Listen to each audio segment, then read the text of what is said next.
You are watching Okay, we Xirtus. talked about religion for a while and like whether or not evil is good and good is evil. Like maybe things are inverted. Like maybe the people that tell you to trust them and to get a day job and you know give your money to the taxes and to the church and to like basically sacrifice your own well-being. Maybe that's the evil thing, and that maybe like Satanism. We look at the laws of Satanism, and they're all kind of like pretty reasonable things. That's basically what everyone always says Watch when you out look for at the laws of yourself. Take Satanism. care of yourself. Love yourself.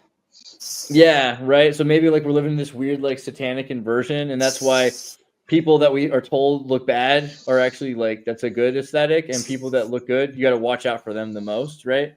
Yeah. Well, I mean, I think there's definitely a degree that Satan operates in politics for sure. Like it's amazing. Like one thing I was thinking about was the like LA protests, for example.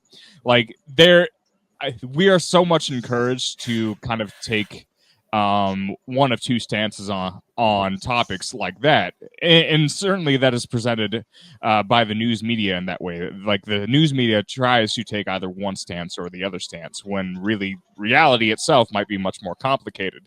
Like maybe there's parts of, well, there are bad things happening that about things like the National Guard coming in, but maybe there's a degree where it's also somewhat justified. It's Maybe hard to they're a say hooker with a heart of gold.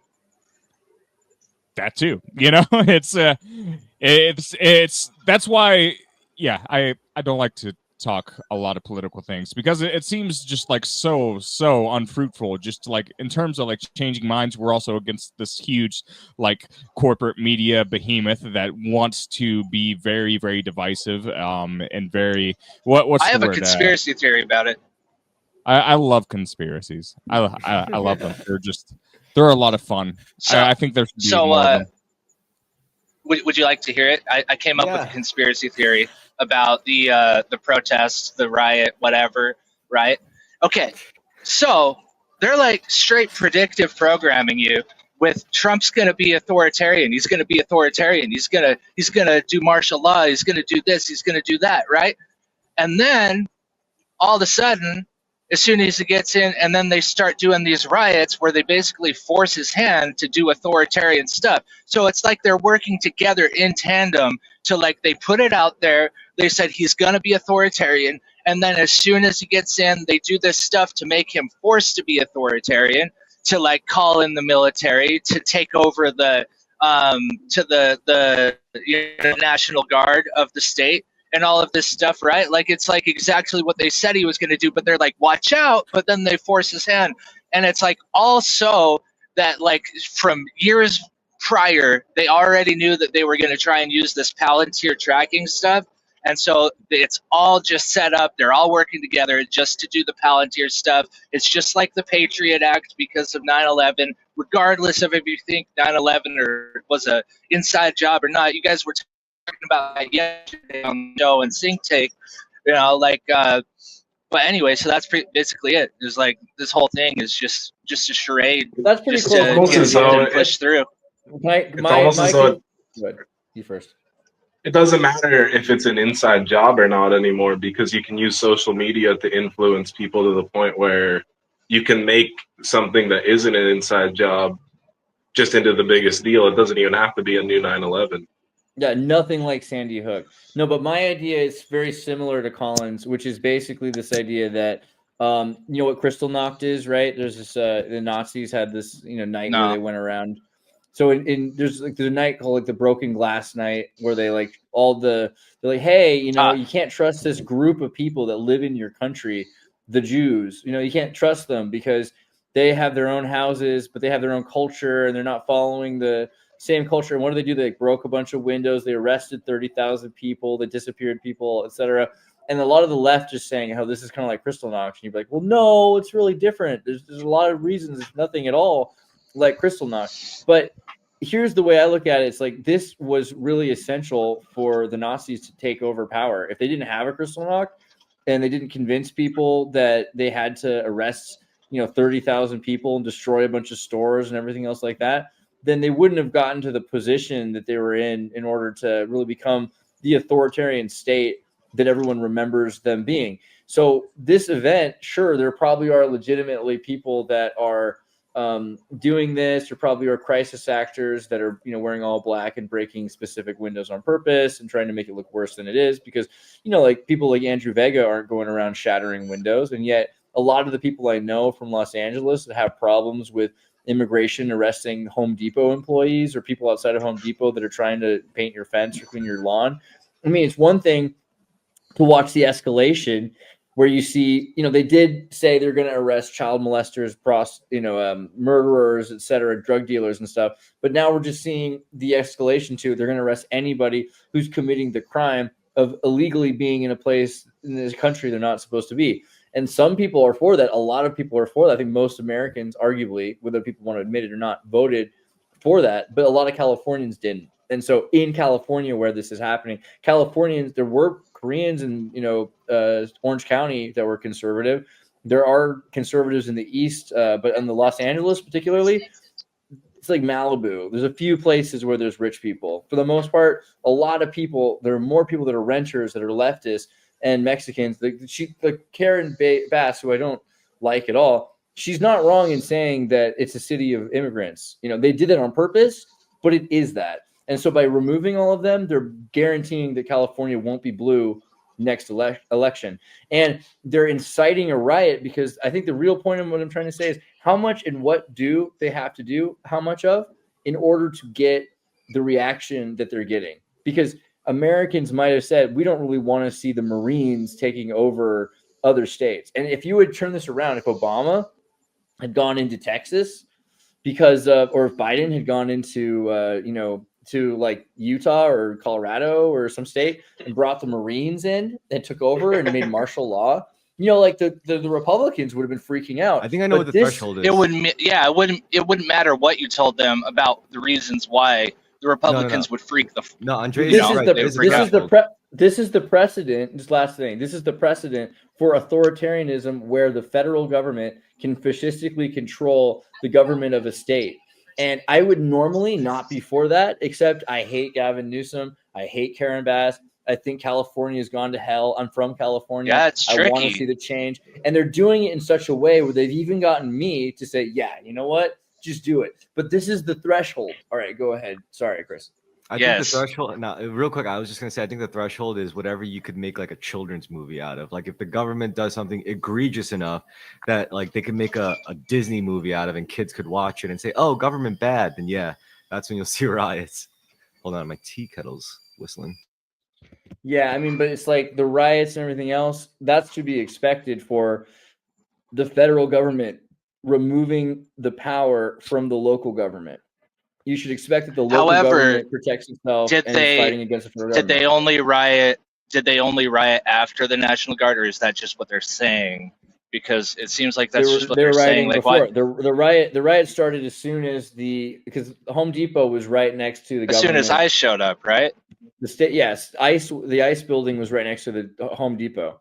And so the arrests of of these Mexicans outside of the Home Depot, that began this protest, and the protest got bigger and bigger and bigger. But obviously there are powers at work here that are doing the traditional act of leaving pallets of bricks. It's very expensive to leave pallets of bricks everywhere, right?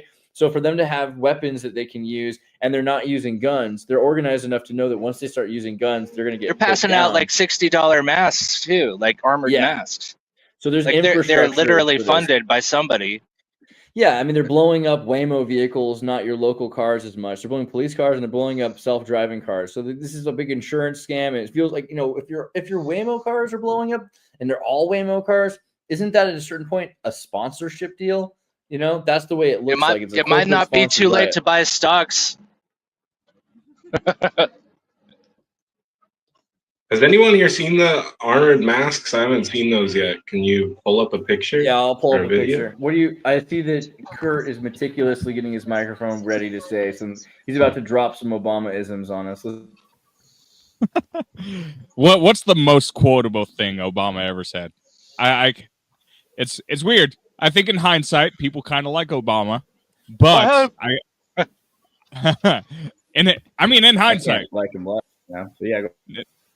No, it was just because, like, okay, every president has been My just name somewhat of is a Barack corporate Obama. figurehead for a very long time, and like Barack just seems like the most like corporate version of any non-white person you could ever like get, to be honest. And so yeah, he's the whitest. He's the whitest person we've ever had in government, basically. he's Like Bill Clinton was blacker than Obama could ever be. Right. I mean, yeah, saxophone. dude, with his Yeah. he played the saxophone as jazz, dude. Like he had soul. He did. So yeah, that aspect is kind of funny in hindsight, but yeah, I think people just like, I don't know, they felt like they wanted someone that had a strictly like professional like aura, like in power. Like they just felt like naturally kind of Yeah, better. because after George W. Bush, because he couldn't speak and he was kind of unintelligent, is the way he came across. So well, they portray him he was that way. the perfect person to come in. Exactly. He was just, like from perception, he was the perfect person to come in after George W. Bush. It was just tailor made because, he's well spoken and yeah. When you listen to Bush, And George Bush hates black people. Yeah, I mean, not That's not right, actually, Kanye. But I mean, the idea, like the cool thing about Bush was, Bush was a Yale trained theater clown. He was one of the most clever. Did we already do Bushisms on this show? Have we looked at like some of the things Bush has said? Have you ever Oh, Food there's on so your many family? more quotables his- from George Bush than there is Obama. yeah, My favorite is that he's doing some initiatives with Dick Cheney. Oh, yeah, I've been doing some initiatives because people would be like, "Are you even working?" And he'd be like, "Oh yeah, me and Dick Cheney, we've been working on some initiatives." That's my first favorite, and then and I can't find it anywhere. So if anybody can find it, please, for the love of God, my dad will pay you. He will pay you if you can find it, and then also put food on your family, of course. Oh, I have it right here. If you're a single mother with 2 children, which is the toughest job in America as far as I'm concerned, and you're working hard to put food on your family. In America, your dad owes me money. as far as I'm concerned. No, And you're working hard to put food on your family. That's one we need. Oh, but food on your Toughest job family. in America as far as I'm concerned. And you're working hard to put food on your family. Yeah, you Those got to who find think- where he says that he's been working on some initiatives. That my dad he'll pay you. So the thing you have to understand is that these are done on purpose, clearly, because he wanted to make news. This is at a point where transition media was happening, and so to make sure that people paid attention and would quote him, he created some of the funniest sound bites in history, so that people would be like, "Did you hear what the president said?" Which they hadn't been doing for a while. It was insanely brilliant to create all of these kind of perfect sound bites that you could be like, "Wow, I can't believe he just said that." He said nuclear, he's all of it. That they can say, we're only going to have a stimulus package, but let's forget tax relief, underestimate. Misunderestimate. And look at his face. He knows exactly what he's doing. He thinks he's clever. This is like making sure you're paying attention. Professional clown. Just making sure you're paying attention. He's a professional clown. Professional in the sense that professional is different than vocational, right? Professional means educated. Yeah. He's educated at Yale to be a clown. In hindsight, one of the best quotes ever is just, "Now watch this drag." Everybody remembers that quote. Right? And I think it definitely was like meant with the comedic element. Like none of us realized it in the moment. A framework for peace to lay the. All right. Where's that one? Watch this drive. I gotta find that one. It's on here somewhere.